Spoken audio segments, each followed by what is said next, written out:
はい、今日は棚を作っていきたいと思います。コーナンで買ってきた、スリー材ですね。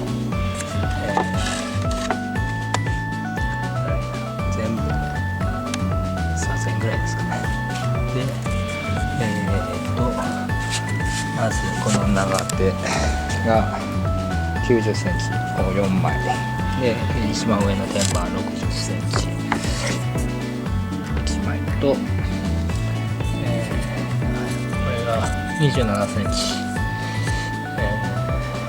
本棚なんで本が25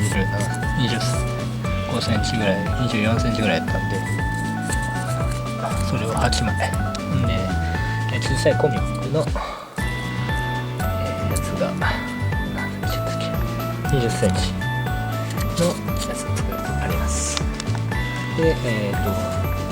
これしていくのはこのダボ棚のあれですね、ここに天板引っ掛けるやつの高ダボです。普通の40で、このダボのホール芯なり 9.5 ミリ、これは鉄鋼ですけど、木工ネジに木工ドリルがいいと思うんですけどないんで、鉄鋼ドリルの 9.5 ミリですね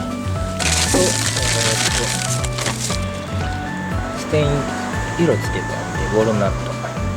水性のステインとボンドはいですね。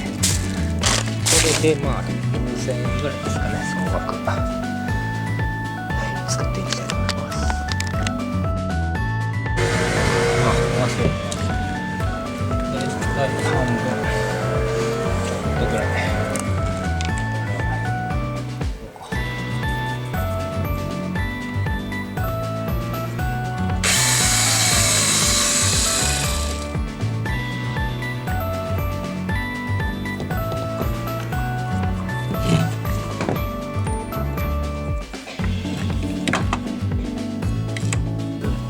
手でもいけるんですけど、手堅く